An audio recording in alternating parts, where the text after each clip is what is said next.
It's Friday, Queen Ages, and I am back. And you'll notice that I have a very special crown tiara today. I thought I didn't have anything to represent the Queen Ager that I am, but I found this incredible tiara crown, which is actually a necklace. I've repurposed it. It is now become my very pink, not sparkly, but I could fix that. There is like glitter available in the world. Yeah, I'm loving it. Loving the pink tiara crown representing the Queen Ager that I am. So we are here. It is another Friday in May, and it's the focus on play. And I wanted to hear from you. What are the things that you've done this week that involve a little bit of play? Because I have noticed that just setting the intention of focusing on play this month, it has been incredibly playful.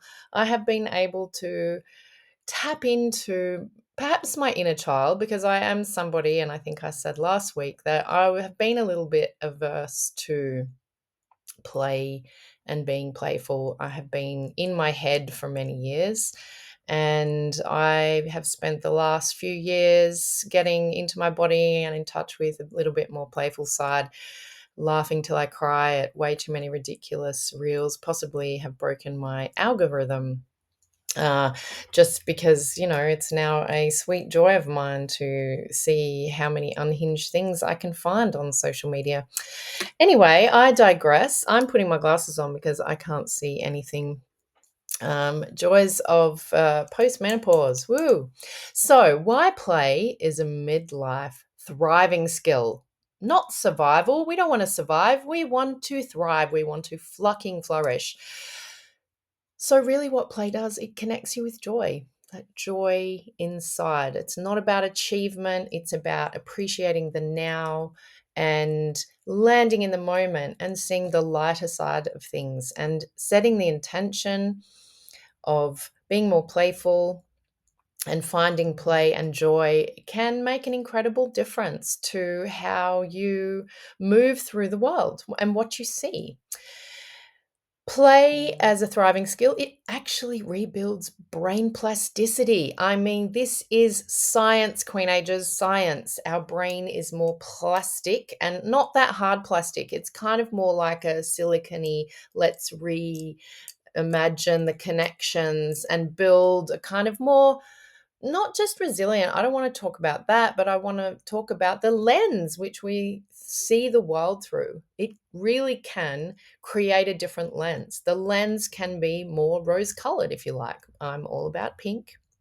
I'm loving pink.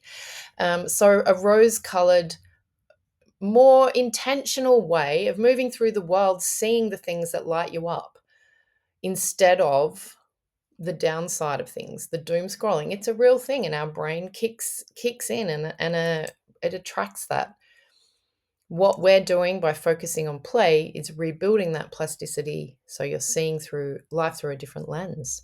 It actually boosts libido. I am fully serious on this. Play begets play. All right, Queen Ages.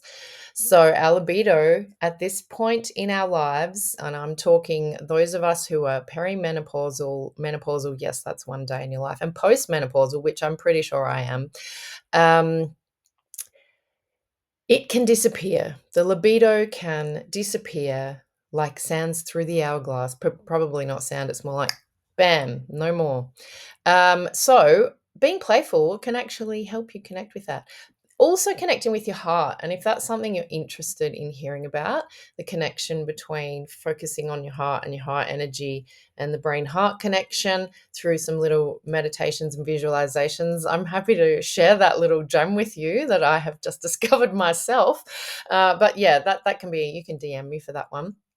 But it does boost your libido focusing on play. It also gives the middle finger, this beautiful middle finger, maybe this one because it's got like more bling on it, to aging stereotypes. Let's be playful. Let's skip with the little kids. Let's play with the little kids. And I have to say, I walked into school yesterday and was accosted by the group of gorgeous little humans that I had for 4 weeks previous, who just ran up to me and gave me a huge hug. And yeah, I can tell you, it felt pretty playful and pretty awesome.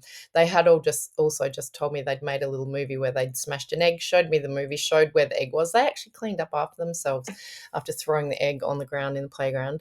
So that was pretty beautiful. So it's less about acting your age and more about live your fucking life. Live how you want to live. Do the things that you want to do. Don't wait, because life, as we all know, is what you make of it. And we never know when it's going to end.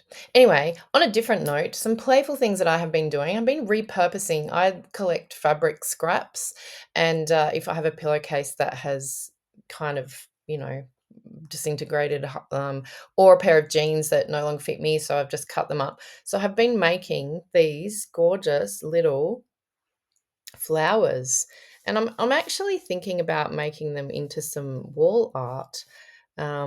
There's one, that's a denim one. There's a little linen one, and then I've made these as well, which are like little shapes that look like flowers that I thought would be really cool on some wall art, using just the things that I have in my little fabric collection. And I have some embroidery thread that I have been making. And I have to say that Monique Mulligan, the legend, who lives in Australia, she has inspired me. She does all sorts of stitching and sewing projects. So I'm actually thinking this one would make a really nice brooch. I'm not really a brooch person, but I think I would definitely wear this as a brooch.